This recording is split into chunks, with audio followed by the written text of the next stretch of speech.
Splitska košarka slavio je jeseni zlatni jubilej, svoj 50. rođendan.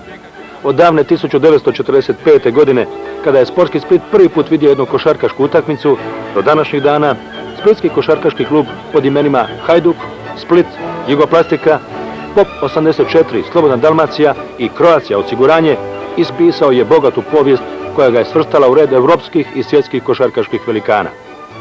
Brojni državni reprezentativci europske i svjetske košarkaške veličine rođene su u Splitu. Grad Baluna radovao se brojnim košarkaškim trofejima, naslovima državnih prvaka, osvajanju domaćeg kupa, dva puta je u Split stigao kup Radivoja Korača, ali ipak najveće radosti bili su osvajanja 3 naslova prvaka Europe. Krajem 80. i početkom 90. godina košarkaška Europa bila je podvučena žutom bojom splitske košarke. Zlatni jubilej žutih počeo je ovoga proljeća. U europsku košarkašku tvrđavu Gripe stigla je kao gost reprezentacija Hrvatske s 2 bisera splitske, europske i svjetske košarke, Tonijem Kukočem i Dinom Rađom.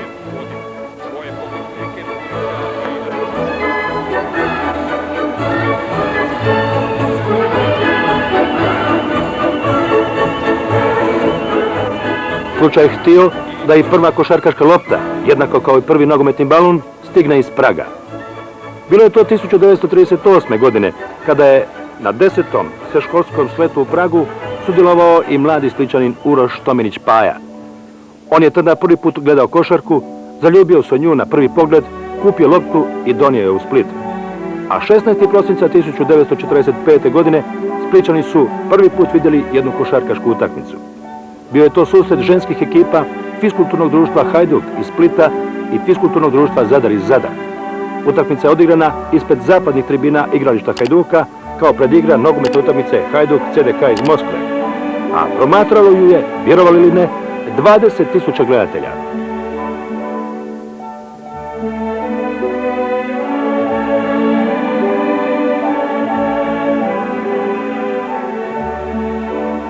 Godinu dana potom Splićanke su krenule na svoje prvo gostovanje. 2000 gledatelja vidjelo je u Zadru utakmicu Zadra i Hajduka. Zadranke su opet bile bolje, pobjedivši rezultatom 10-5. Iako je košarka u Splitu bila tih prvih poratnih godina ženski šport, osnovana je i muška seniorska momčad koju je trenirao Branko Popović. I ja sam preuzeo tu žensku grupu, bolje rečeno, i počeli smo da radimo na košarci, ali košara nismo imali. Onda sam se ja snašao pa sam ocijenio da bi jedna gurla koja je postojala u klubu, odnosno koja je postojala na terasi doma Hajduka,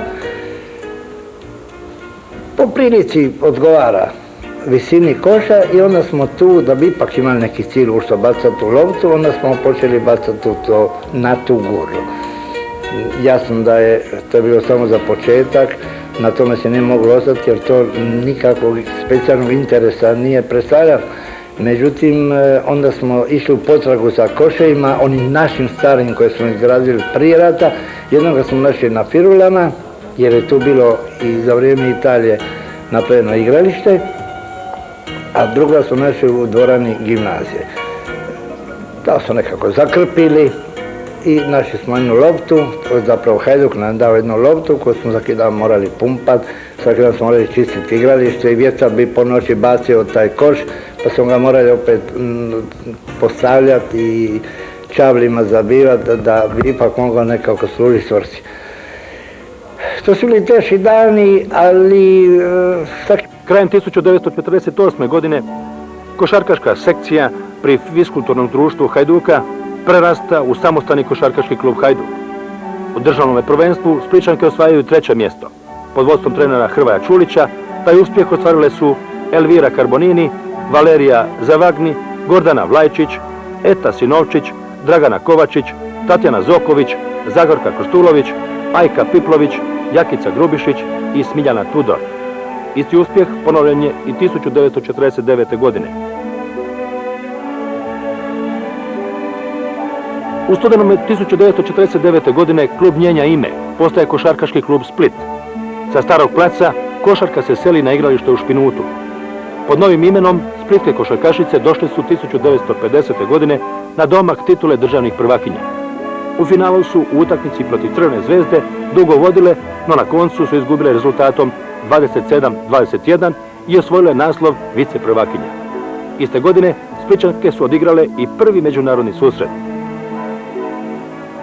Ženska ekipa je, recimo i sreća je konačno biti drugi, ali na nesreću uvijek smo bili drugi, vječito drugi i u tom periodu ženska košarka splitska je dala i nekoliko imena u reprezentaciji, kao što su bile Vlajčić Gordana, Karbonini, zatim Duplančić Ankica i Saks Ita, kasnije Mukičević. A sreća je potpuno okrenula leđa Splićankama i u iduće 4 godine. 2 put su bile druge, 2 put treće, prvo mjesto kao da je bilo ukleto. Naslov prvakinja za dlaku im je izmakao 1957. godine, jedini poraz doživjele su opet od Crvene zvezde, bilo je 59-51 za Zvezdu. Samo jedan poraz Splićanki i opet naslov vice prvakinja. Uz ranije spomenute Elviru Karbonini, status reprezentativke imali su i Gordana Vlajčić, Tatjana Zoković, koja je odigrala 64 utakmice u reprezentaciji, postigavši 778 koševa, te Ankica Duplančić. Bilo nekoliko igrača tu, Poduje, Katuzarić, Dinčević, Piplović, Majerović, koji su ovako više igrali basket nego što su igrali košarku. I bili su među ovako na nekim turnirima za prvenstvo Hrvatske među posljednjim ekipama uvijek. Na tu generaciju, to je bila generacija, mislim, 39. 38. godište. Ja sam morao nakalemiti neke starije igrače koji su igrali skupa sa mnom košarku, to je bio Mijać, Prijić i Tomić koji su vratili sa studija. I taj dio sam još nakalemio mladiće, juniore, Skansija, Pruga i Tvrdića, jednoga i treće druga. I tako jedna momčad od 3 generacije se uspjela kvalificirati za ući u ligu. Ta 1963. godina ostaće zlatnim slovima upisana u povijest splitske košarke. Na kvalifikacijama u Velenju Split je postao prvoligaš. Bez poraza osvojeno je prvenstvo Dalmacije i prvenstvo Hrvatske, a onda su uslijedile kvalifikacije u Velenju. 4 pobjede i poraz od prvoplasiranog Slovana. U odlučujućoj utakmici pobjeđena je Beogradska Sloboda rezultatom 86-84. Sreći nije bilo kraja.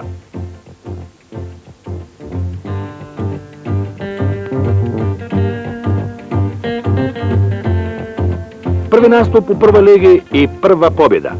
Splićani su načinili veliko iznenađenje skladavši usred Zagreba Lokomotivu rezultatom 55-50. Te godine zabilježeno je i 5 pobjeda. Osvojeno je pretposljednje mjesto, u dodatnim kvalifikacijama u Sarajevu trebalo je sačuvati prvoligaški status. Tako je i bilo. Pobjeđeni su Lesonit iz Ilirske Bistrice, domaća Mlada Bosna i Ivangrad. Split je ostao prvoligaš. U Split su stigla i prva pojačanja sa strane, Ljubo Katić i Borut Oblak, a momčadi se priključili mladi Viskić, Gojsalić, Skelin, Murgić, Orlandini, Grašo, De Polo.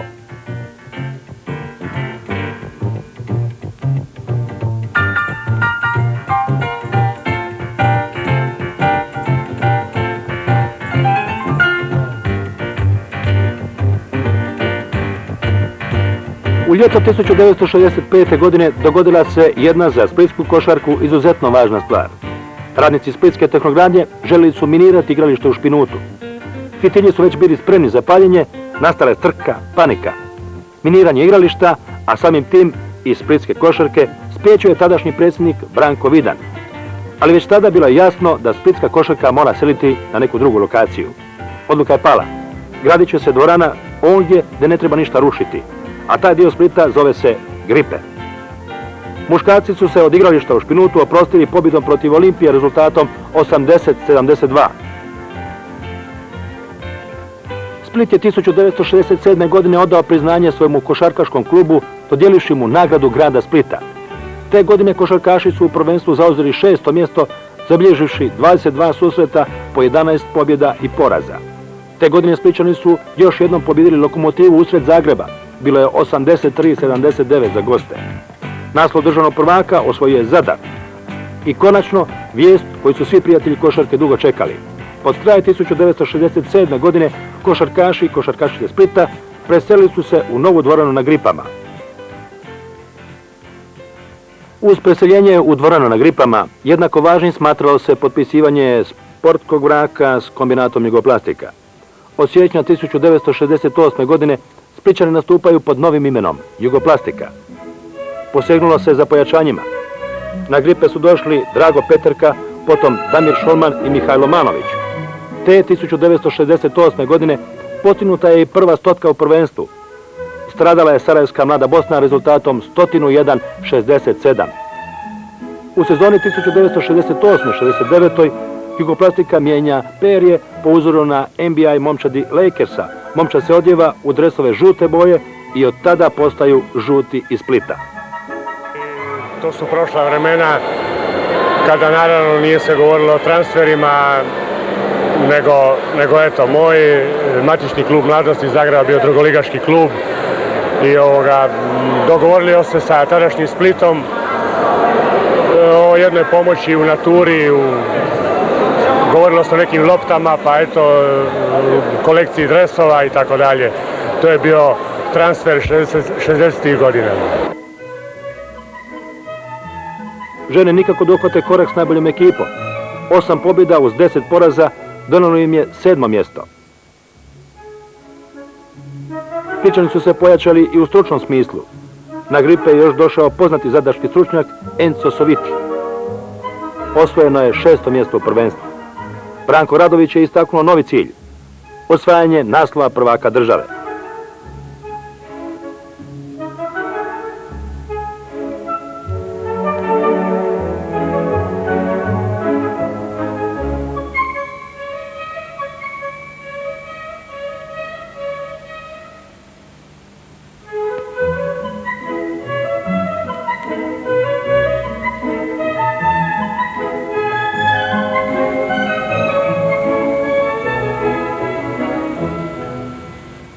I coached in America for 16 years, and so all of the knowledge and information I have, I'm going to try and help with the youngsters here at the Jugoplastika Club.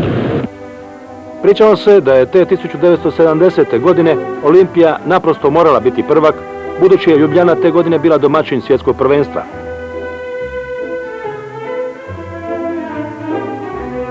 Žene su sve dalje od vrha tablice. 6 pobjeda i 12 poraza donijelo im 8. mjesto na prvenstvenoj tablici, a u hrvatskom derbiju Trešnjevka je u Zagrebu svladala ekipu Splita rezultatom 60-52.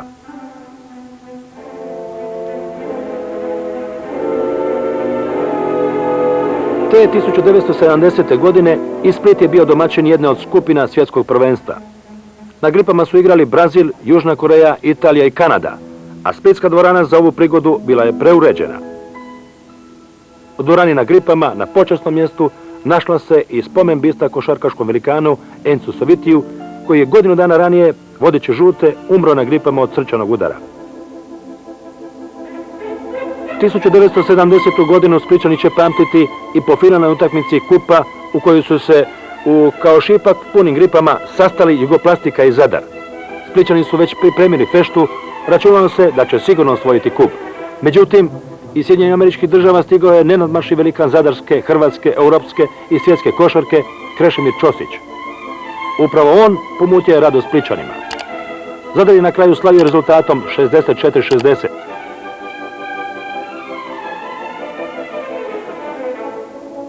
I konačno, sezona 1970-71. Sezona koja je splitskoj košarci donijela dotad najveći uspjeh, osvajanje naslova državnog prvaka. Već na pola prvenstva bilo je jasno da su u utrci za naslov prvaka dva kluba, Jugoplastika i Lokomotiva. Što je prvenstvo više odmicalo, znalo se da će susret odluke biti utakmica Lokomotiva i Jugoplastika u Zagrebu. Džokej Splićana bio u trenucima odluke Zoran Grašo. Pobjeda je osigurana, konačnik 87-83 za žute, Jugoplastika je prvak države. Moje sam je reka, jesam prognozira bolje i točnije nego meteorolog. Neće vam biti lako, to kad će, more biti koja godina da dođete na vrh vrha. bili ste se popeli ka recimo na Marijan, a sad treba dalje ka recimo do vrha Mosora. I čekali smo 8 godina. Prolilo se je znoja koliko je vode u rijeki Jadru. Čekali smo mi da ih dočekamo, nas na iljade i iljade.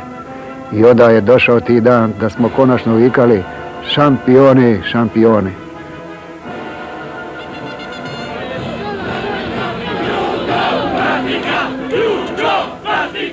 Jedan trud, jedan napor dugačak 10 godina na kraju se isplatio. Košarkaši Jugoplastike donijeli su u Split po prvi put titulu šampiona Jugoslavije. Na željezničkoj stanici priređen im je spektakularan doček, sličan onome prije 3 godine kada se s olimpijade u Meksiku vratila u Split Đurđica Bjedov. Uspjeh Jugoplastike je uspjeh splitskog sporta. Grad koji broji 100.000 stanovnika, a ima 8.000 aktivnih sportaša u 26 saveznih natjecanja, s pravom nosi naslov najsportskijeg grada u zemlji. Skansi, braća Tvrdići, Šolman, Prug, Grašo, Manović i drugi iznijeti su iz vagona na leđima svojih navijača. Oni su utkali na tronu jugoslavenskih šampiona i ime svoga kluba. Ime Jugoplastike koja je ove godine zaista bila najbolja i koja sada zasluženo kreće u novu bitku u kupu šampiona Europe. U ovom trenutku mi im samo još jednom možemo čestitati i zaželjeti nove uspjehe u kupu šampiona.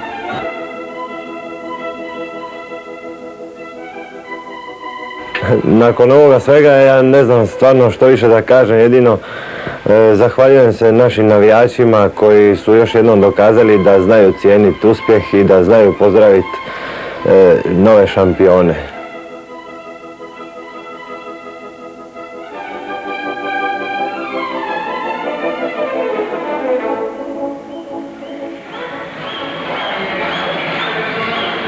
Čestitke, cvijeće, darovi. Bio je to dekor posljednje ovosezonske košarkaške večeri u Splitu. Dakako i ozarena lica onih koji su pljeskali i onih kojima je pljesak bio namijenjen. Jer eto Jugoplastika kojoj su ne samo Splićani stiskali palčeve, gotovo do posljednjeg kola postala je prva u zemlji. A to ruku na srce i nije mala stvar. Prvenstvo je osvojeno više nego nadmoćno sa, rekli bi sportaši, debelih 6 bodova prednosti, mada se ne smije zaboraviti neizvjesnost kojom su dobre igre, poglavito Lokomotive i Crvene zvezde, učinile ovogodišnje nadmetanje i tekako uzbudljivi. Splićani su dočekali svoj trenutak i iskoristili ga na najbolji mogući način. Svečanost je pretvorena u pravu feštu, kako se može prirediti samo ovdje u Dalmaciji. 3/4 sata koliko je bilo predviđeno za svečanost bilo je i suviše kratko vrijeme da bi se izredali svi oni koji su htjeli prvacima čestitati, stisnuti ruku koje su toliko puta obradovale presisnim bacanjima ili dobrim obranama. Bili su tu predstavnici Košarkaškog saveza Jugoslavije i Hrvatske, izaslanici koje su uputili Zadar, Jadran, Mornar i drugi sadašnji i nekadašnji prvaci. Čestitali su momčadi koja se našla na tronu jugoslavenskog košarkaškog sporta i pri tome nijedan nije zaboravio pripomenuti: imajte na umu da u kupu prvaka zastupate najbolje na svijetu.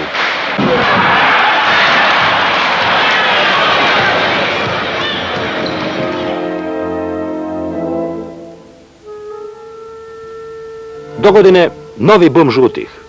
U natjecanju za kup evropskih prvaka Jugoplastika je došla u priliku igrati finalnu utakmicu za naslov klupskog prvaka Europe. Žuti su na putu do te odlučujuće utakmice, pored ostalih, morali preko slavnog Reala iz Madrida. Prvu utakmicu u Madridu Real je dobio rezultatom 89-80. Uzvrat se igrao u Splitu. Cijeli grad je bio na nogama. Gripe su bile pune kao nikad do tada. Za ulaznicu se davalo cijelo bogatstvo. U tom grotlu na gripama, u okružju u kojem je zrak titrao od navijanja Splićana, pao je i slavni Real. Split je te večeri sličio na Rio de Janeiro. Ostalo je još samo jedan korak, finale protiv Injisa iz Varezea. Finale se igrala u Tel Avivu. Utakmica je imala čudan tijek. Izgledalo je kao da je sve izgubljeno. Injis je imao naoko nedostižnu prednost. A onda, fantastičan finiš žutih. Nedostajalo je još 15 sekunda. Injis je vodio 70-69, ali loptu su osvojili Splićani. Manović je dodao loptu Šolmanu, ovaj ekstra klasni košarkaš krenuo je prema košu, pobjeda i nastup prvaka Europe bio na dohvat ruke, ali Šolman je bio fauliran. Suci nisu ništa svirali. Prvak Europe postao je Injis. Talijani su se radovali, žuti nisu mogli zadržati suze.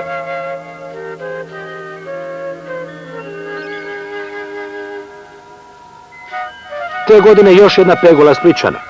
U majstorici za naslov prvaka države izgubili su od Crvene zvezde na neutralnom parketu u Ljubljani rezultatom 75-70. I to nakon produžetaka. Opet su presudili suci.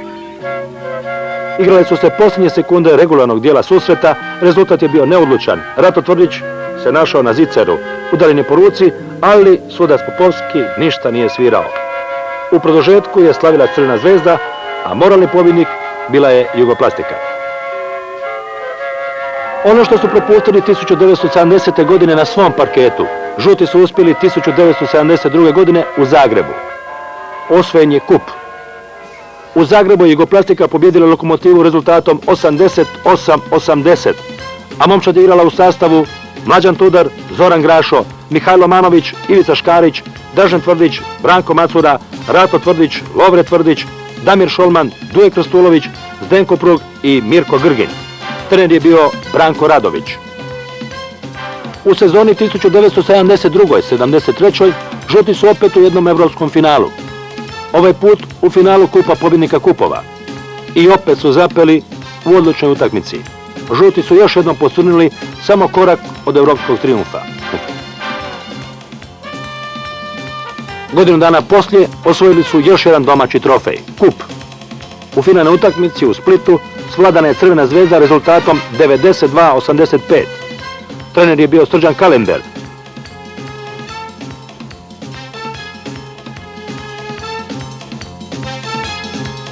Kada se nakon godinu dana boravka u Pezaru u Split vratio jedan legendarni igrač žutih, Petar Skansi, ovaj put ulazi trenera, odmah su porasli apetiti navijača Jugoplastike. Svi su čekali novi naslov prvaka. Žuti su dva put, 1975. i 1976. godine, osvajali naslov viceprvaka, tada su dobili nadimak Drugoplastika. Uvijek je nedostajao mali korak da se dođe do nove titule. Godine 1976. konačno je osvojen jedan europski kup, i to kup Radivoja Korača. U polufinalu su bili pred vratima eliminacije. U Splitu ih je pobjedio Sinudine iz Bolonje, i to s 9 koševa razlike. Bilo je 83-74 za Bolonjeze.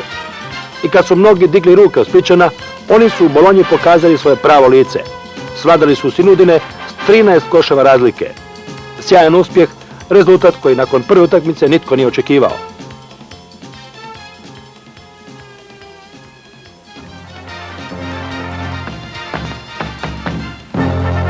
U finalu su žuti bili bolji od Kine Martinija iz Torina. U Splitu je bilo 97-84, u Torinu 82-82 i kup Radivoja Korača došao je na Gripe.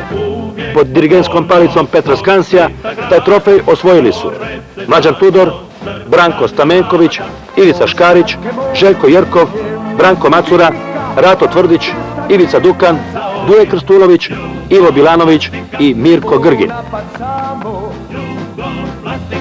Krenimo snažno, ko nam na put može stati još, se protivnike zbijamo pod koš.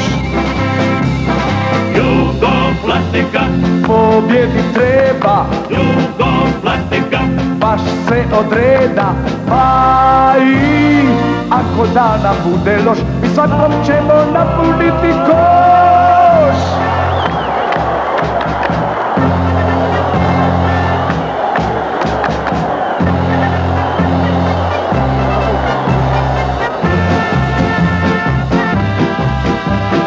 Ozbiljno uvijek na putu slave, sportskoga duha i borbe prave. Pet ćemo svakom radosna slika, kad se zagripa zaori Jugoplastika. U napad samo Jugoplastika, krenimo snažno, ko nam na put može stati još, se protivnike zbijamo pod koš.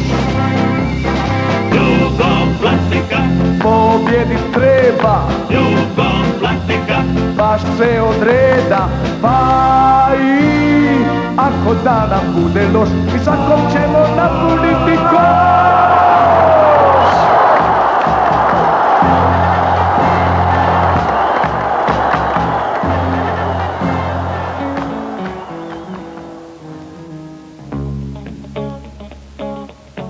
U idućoj sezoni 1976-77 sjajan uspjeh Jugoplastike.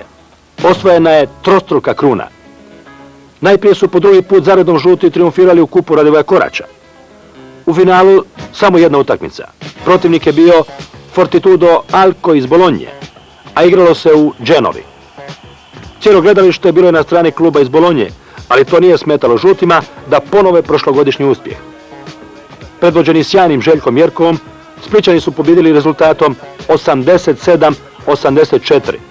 Na toj utakmici pokazali su da imaju i veliko srce. Trener je bio Petar Skansi, a igrali su Mlađan Tudor, Mihajlo Manović, Željko Jerkov, Branko Macura, Duje Krstulović, Rato Tvrdić, Ivica Dukan, Damir Šolman, Ivo Bilanović i Mirko Grgin.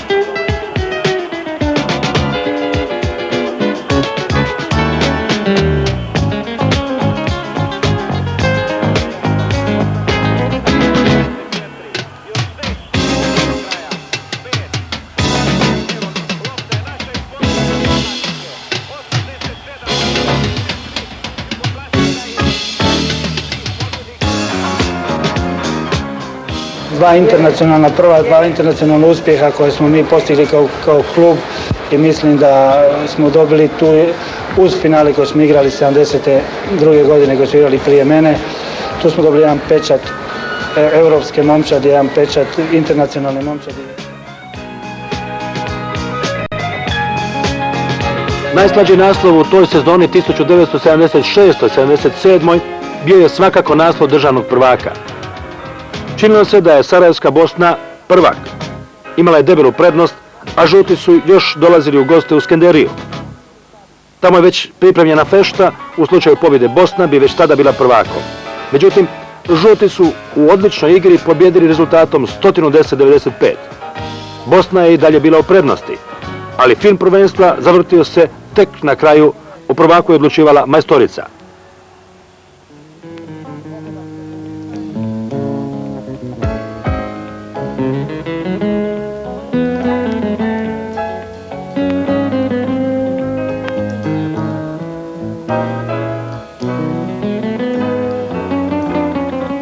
Bosna je sredinom drugog poluvremena imala pristojnu prednost, a onda furiozan finiš žutih. Rezultat je izjednačen. Splićani su išli u posljednji napad. Vrijeme je odmicalo, sirena samo što nije oglasila produžetak.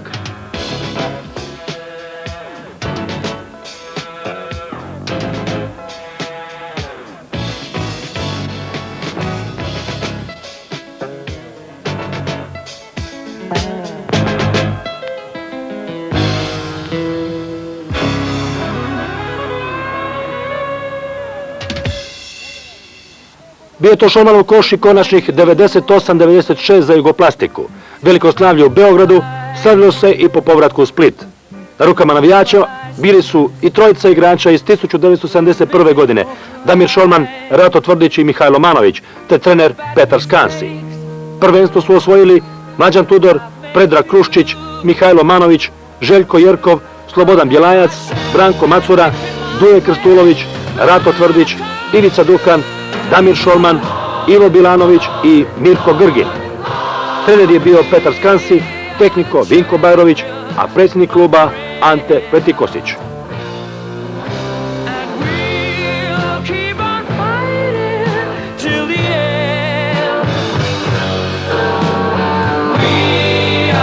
U istom sastavu osvojen je i treći trofej, državni kup. U finalnoj utakmici riječki Kvarner nije imao šansi. Bilo je 109-89 za Jugoplastiku. Ta 1977. godina ostaće zapamćena kao godina u kojoj je po prvi put jedan klub osvojio trostruku krunu. Gripe su opet postale neosvojiva košarkaška tvrđava, Svi u državi morali su priznati da je Jugoplastika bila bez premca.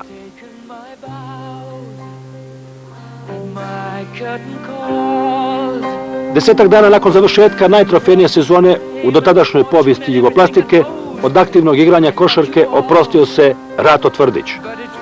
Veliki igrač splitske i hrvatske košarke, najveći vođa i najborbeniji igrač koji je imao sve ono što je činilo pravog vođu. Veliko srce, veliku hrabrost i veliki moral. Za svoje žute igrao je punih 14 sezona, postigavši 5561 koš. Gospodin Jones.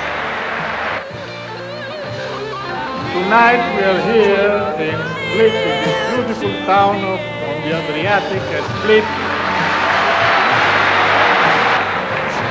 But please come here, young man.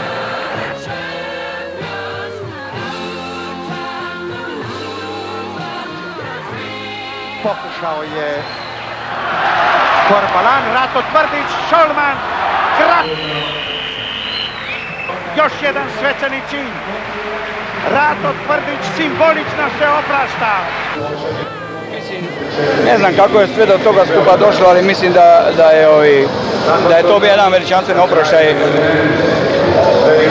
Jesam li ga zaslužio ili ne, to drugi mogu kazati.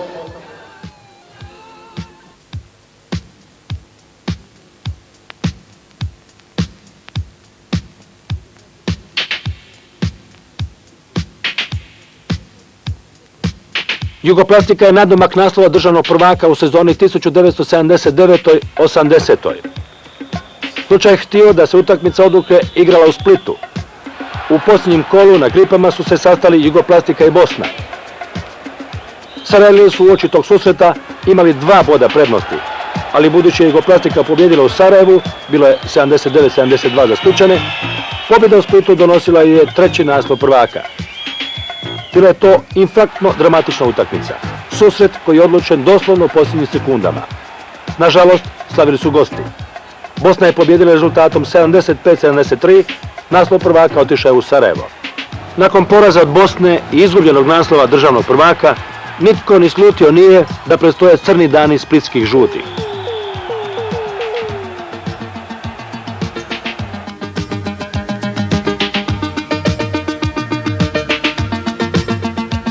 U lipnju 1983. godine od igranja košarke oprostio se još jedan velikan splitske, hrvatske i olovske košarke. Džentlmen pod koševima, sjajni Damir Šolman. Pa Damir je jedan od naših najboljih igrača što smo ikad imali. Igrač koji je često bio žrtveno jadnje, tako da se njegov pun kvalitet nije ni mogao vidjeti u reprezentaciji. Recimo u klubu uvijek bio prvi strelac u reprezentaciji, manje imao loptu. I mislim da je to jedna od najvećih karakteristika njegove igre, potpuna disciplina u igri i fair odnos prema svom klubu i svojim kolegama. Idućih godina Jugoplastika je bila daleko od vrha. Momčad su trenirali Zoran Grašo, Krešimir Ćosić, Slavko Trninić i Zoran Slavnić. Godine 1986. na Gripe dolazi Božidar Maljković. U prvoj sezoni pod željeznom komandom žuti su u prvenstvu bili 3. a sezona 1987-88 donijela je Jugoplastici velike radosti. Najprije su nesretno poraženi u finalu kupa od Cibone u Rijeci, bilo je 82-80 za Cibose, ali su u prvenstvu Spličani sa startne pozicije 1 krenuli u play-off.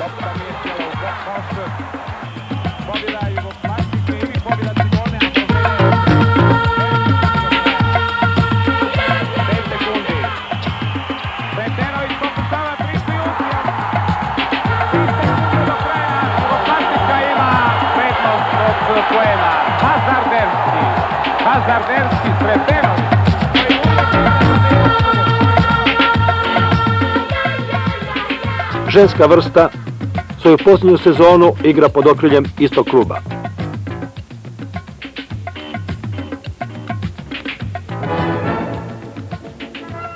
Dakle, žuti su u finalu play-offa gdje ih je čekao odličan sastav Partizana. Imali su prednost domaćeg parketa, znalo se da će eventualnu 3. odlučujuću utakmicu igrati na Gripama. U prvoj finalnoj utakmici Partizan je potučen do nogu. Bilo je 20 razlike za Spličane. Drugu utakmicu u Beogradu žuti su izgubili rezultatom 86-80. Utakmica koja je odlučivala o prvaku države igrala se u Splitu. Slučaj je htio da to bude upravo 7. svibnja na dan Svetog Duje, zaštitnika grada Splita. Dvorana na Gripama bila je puna kao šipak, po prvi put je odlučeno da se istočna tribina pretvori u stajaća mjesta. Torcida je stvorila izvanrednu, pravu brazilsku atmosferu. Partizan je bio na koljenima, konačnih 88-67 za Jugoplastiku, naslov državnog prvaka nakon 11 godina opet je došao u Split.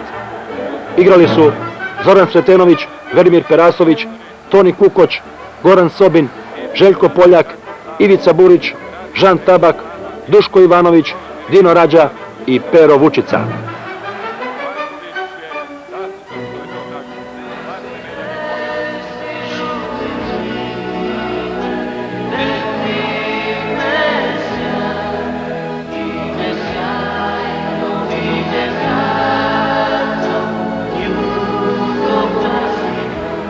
Vreme berbe je došlo. Dogodine nove velike radosti Jugoplastike. Ta 1989. godina pamtit će se ponajviše po prvom naslovu klupskog prvaka Europe.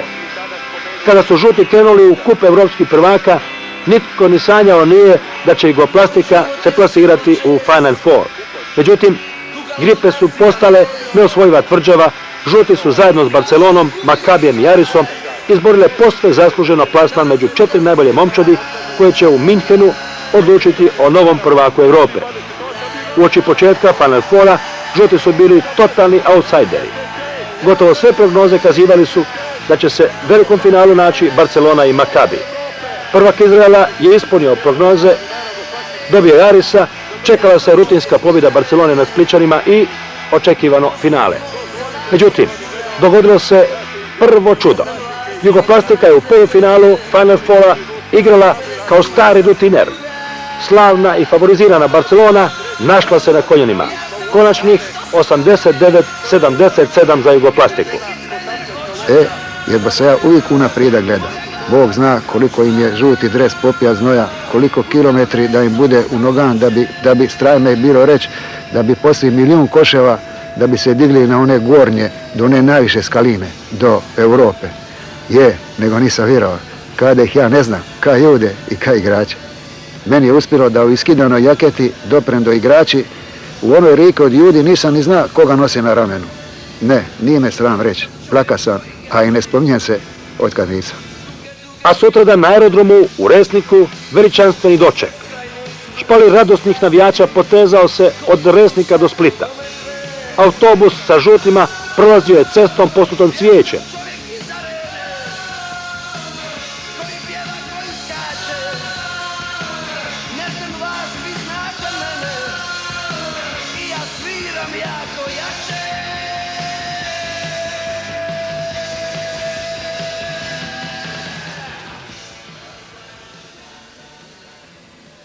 Meni je jako drago da tako mlada ekipa postigla vrhunac Europe.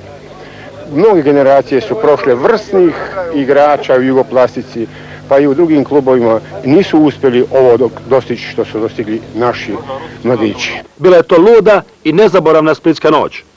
Onako kako je odavno u pjesmi kazano ta divna splitska noć. Igrači Zoran Sretenović, Velimir Perasović, Luka Pavićević, Toni Kukoć, Goran Sobin, Teo Čizmić, Ivica Burić, Žan Tabak, Duško Ivanović, Paško Tomić, Dino Rađa i Pero Vučica. Trener Božidar Maljković. Uprava na čijem čelu je bio Ante Njegovan, neumorni tajnik Josip Birić, članovi stručne komisije Rato Tvrdić, Petar Skansi, Damir Šolman, Željko Jerkov i Branko Macura. Tada su me Spličani oduševili, jedan od rijetkih trenutaka kad su meni stvarno oduševili kao navijači. Krivo mi je što da nismo obišli sva mjesta u Splitu, što nismo otišli na Riju, na polju gdje je bilo najprije rečeno da će nas tamo dočekati. Otišli smo samo u našu malu dvoranu, sve u svemu bilo je ludo i nezaboravno. Na novu radost nije se dugo čekalo. Jugoplastika je ušla u finale državnog prvenstva. Tamo je opet čekao Partizan.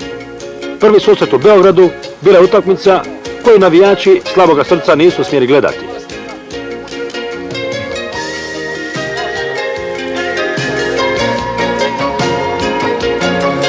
U drugom susretu u Splitu bruka Beograđana. 28 sekundi prije kraja utakmice kod vodstva žutih 75-70 igrači Partizana po nalogu svog vodstva napustili su parket. Krajem listopada iste 1989. godine Jugoplastika je sudjelovala na najjačem klupskom turniru u svijetu, na McDonald's Championshipu koji se održavao u Rimu.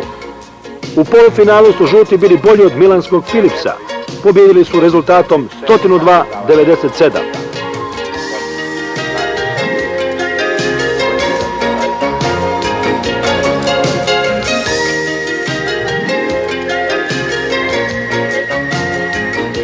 U finalu ih je čekala momčad iz NBA lige Denver Nuggetsi. Bio je to susret u kojem je Jugoplastika umalo učinila svjetsko košarkaško čudo. Splićani su bili na pragu pobjede, dva bisera žutih, Toni Kukoč i Dino Rađa uvršteni su u najbolju petorku McDonald's Championshipa.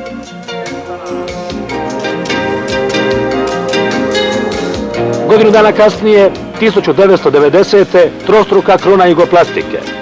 Počelo je skupom, trofejem koji je nedostajao žutima za vrijeme dok je trener bio Božo Maljković. Finalna utakmica protiv Crvene zvezde igrala su u Dubrovniku. Gledatelji su dakako bili na strani Splićana, ali žutima nije bilo lako. Tek u samome finišu osigurana je minimalna, ali tako draga i slatka pobjeda. Konačnih 79-77 za Jugoplastiku. Kup je opet došao na Gripe.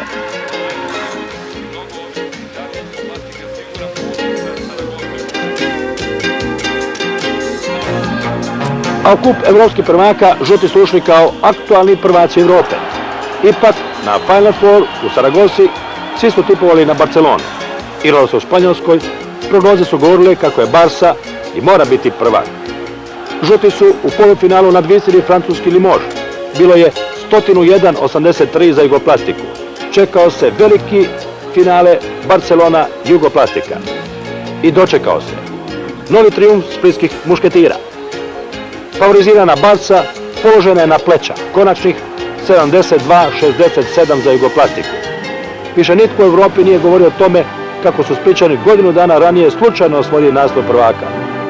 Europska klupska košarka bila je s pravom podučena žutom bojom velemajstora s Gripa. Split je opet izašao na ulice pozdraviti svoje šampione.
Mi smo imali toliko kombinacija protiv svih vrsta obrana i napada da sam ja u svakom trenutku zatvorenim očima mogao igrati u toj ekipi i u svakom trenutku sam zna šta će moj suigrač napraviti i znao sam šta ja trebam u tom trenutku napraviti. Prema tome, završetak prvenstva donio je Jugoplastici novi naslov državnog prvaka.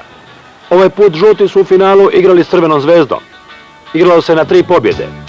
Prva utakmica u Splitu i uvjerljiva pobjeda žutih 98-70. Tračak nade pojavio se za Beograđane nakon druge utakmice koju je Zvijezda dobila na svom parketu rezultatom 69-67. Međutim, već sutradan u Beogradu potop zvezdaša. Uvjerljivih plus 30 za Splićane, 93-63. A onda u Splitu promocija Jugoplastike u prvake.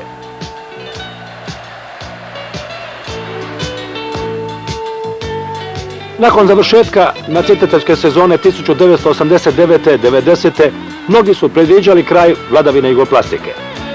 I u domaćim natjecanjima, a pogotovo u Europi. Otišli su Dino Rađa, Goran Sobin i Duško Ivanović, otišao je i trofejni trener Božidar Maljković. Naslijedio ga je Željko Pavličević.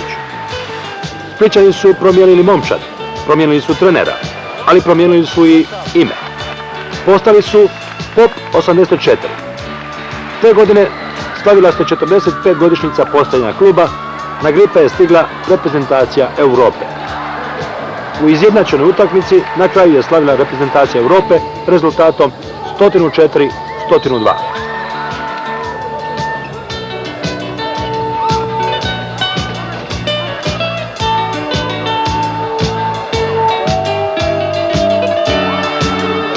Domaćin McDonald's Championshipa 1990. godine bila je Barcelona, a uz domaćine Barcelonu, Scavolinija iz Pezara i poznatu NBA momčad New York Knickse sudjelovao je i POP 84.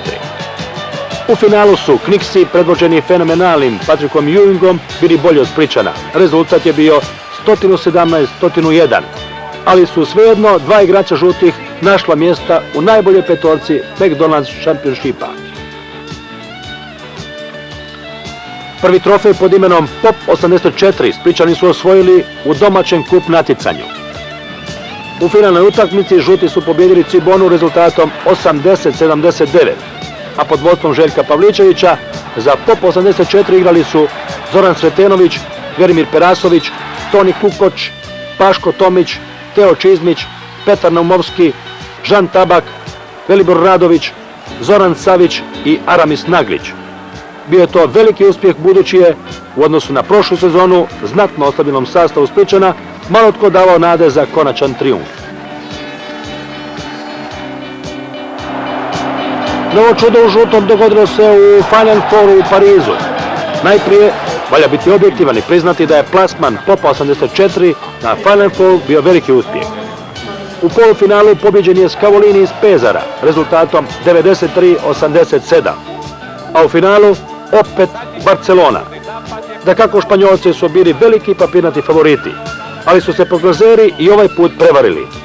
Velika utakmica Splićana, Barca je opet pod nogama, 70-65 za POP 84. Treću godinu zaredom osvojen je naslov prvaka Europe. Treći put zaredom Gripe su ostale nepokorena košarkaška tvrđava. Uz igrače žuti koji su osvojili i domaći kup, u kupu prvaka nastupio je ne osobito poznati Amerikanac Evi Lester, koji je upravo u finalu protiv Barcelone pružio svoju najbolju igru u žutom dresu.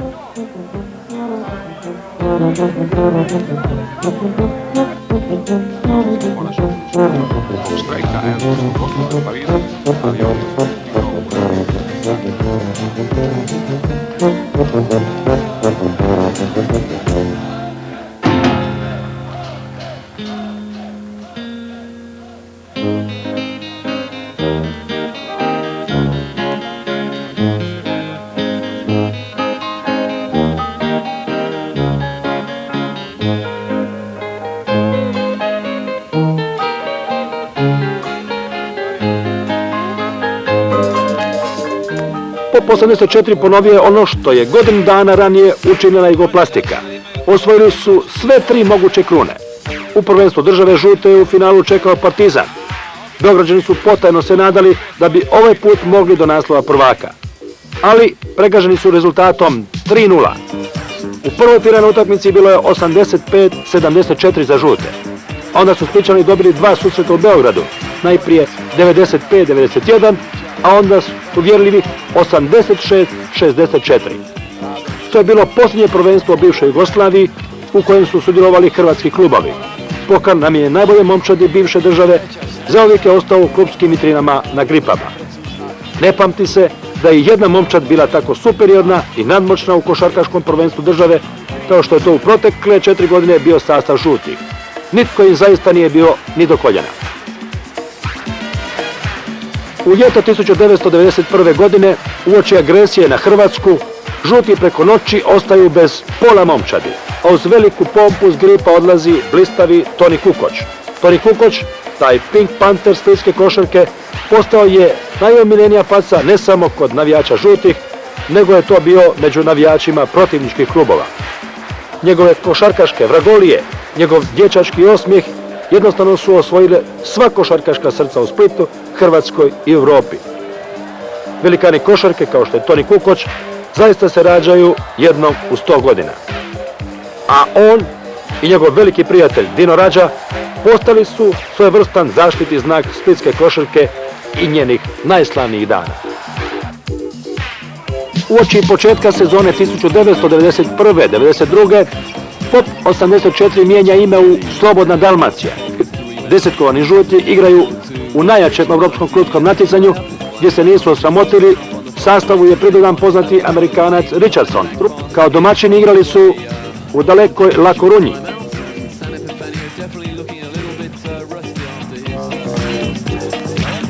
Ipak i u prepolovljenom sastavu Slobodna Dalmacija nastavlja osvajati trofeje, isto kao i njeni prethodnici POP 84 i Jugoplastika. Osvojen je prvi povijesni kup Hrvatske. Trenera Nenada Manovića pri kraju sezone zamijenio mladi i kvalitetni trener Boris Kurtović. S njim na trenerskoj klupi žuti su u finalu kupa pobjedili favoriziranu Cibonu rezultatom 88-85. Igrali su Josip Franković, Velimir Perasović, Damir Voloder, Nenad Videka, Josip Lovrić, Teo Čizmić, Edi Vulić, Žan Tabak, Damir Tvrdić, Ante Ivančić, Ivan Kapov i Aramis Naglić. U prvom prvenstvu Hrvatske žuti su došli do polufinala play-offa.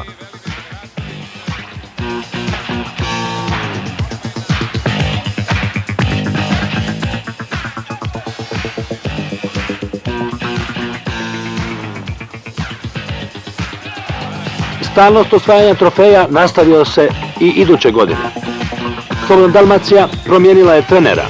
Najprije je u pripremnom razdoblju došao Josip Pino Grdović, ali je momčad neposredno prije početka sezone 1992-93 preuzeo Vlado Vanjak.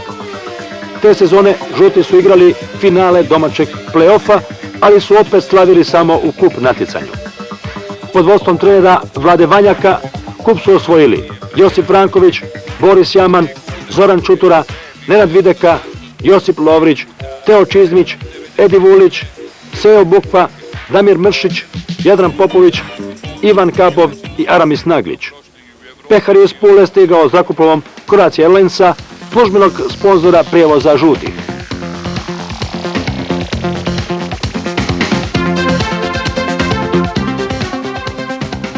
Uoči nove sezone klub opet mijenja ime. Sad se zove Croatia Osiguranje. Došao je novi trener, stari znanac gripa Slavko Trnić. Žuti su opet u Europskoj ligi. Međutim, nisu prošli dalje od pretkola. Usred sezone dolazi do smjene na trenerskoj klupi. Umjesto Slavka Trnića, trener Croatia Osiguranja postaje Ivica Burić. S njim u ulozi trenera Croatia Osiguranje po treći put zaredom osvaja kup Hrvatske. Veliki favorit Cibona morala je u finalu kupa u Osijeku priznati zasluženu pobjedu Spličana. Zapravo, pobjednički pehar kupa nije se ni micao iz klupskih prostorija na gripama. Ovaj put osvojili su ga Josip Franković, Nikola Prkačin, Zoran Čutura, Nenad Videka, Marko Punda, Igor Miličić, Vladimir Krstić, Romeo Citičanin, Damir Mršić, Jadran Popović, Franja Rapović, te zasigurno najbolji stranac koji je ikad igrao u jednom od hrvatskih klubova, NBA košarkaš Steve Colter. U prvenstvu Hrvatske žuti su opet u finalu play-offa. Nema titule prvaka, ona je nekako bila rezervirana za Cibonu, ali ste prva tri kupa ipak osvojili vi. To su također veliki rezultati ovog kluba, jer ponavljam, 92. godine niko na nas nije računa, ni 93. rekao bi, ni 94. u Osijeku. Međutim, zahvaljujući jednom velikoj borbenosti, jednom velikom moralu i igrača, trenera i svih onih koji su na bilo koji način bili prisutni u tim nastojanjima u klubu, mi smo ostvarili te rezultate na koje smo izuzetno ponosni. Eto, stigla je i slavljenička 1995. godina. Prošlo je točno pola stoljeća otkad su na starome placu Spličani po prvi puta vidjeli uživo jednu košarkašku utakmicu. U ovih 50 godina košarkašice i košarkaši Splita proslavili su širom svijeta svoj grad. Novinar je jednom zapisao: na zemljovidu svijeta Split gotovo nije uočljiv, ali da se kojim slučajem crta košarkaški zemljovid svijeta, Split bi zasigurno bio velegrad.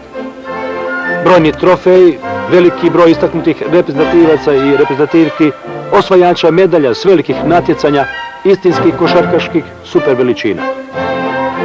Sve je to dao košarkaški Split. Dao je i 3 bisera koji su u NBA ligi: Dina Radžu, Tonija Kukoča i Žana Tabaka. Time se danas ne može pohvaliti ni jedan izvan američki grad. Splićanin Ivica Duhan prvi je Evropljanin u povijesti NBA lige koji je osvojio šampionski NBA prsten. Zaslužio ga je kao član stručnog tima slavnih Chicago Bullsa. Ove godine Split je dao i prvog Evropljanina u povijesti NBA lige koji je kao igrač osvojio šampionski NBA prsten. U aktualnim prvacima NBA lige, sjajnim Houston Rocketsima, koji predvodi najbolji košarkaš svijeta, Hakim Olajuwon, igrao je i Splićanin Žan Tabak. Split je grad košarke. Split je evropski košarkaški gigant. Valja još jednom zapljeskati slavljeniku, zapivati kao što su to navijači Jugoplastike pjevali 70. godina. Marijan, more, sunce, Split, žuti će prvaci bit.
Gruje aplauzi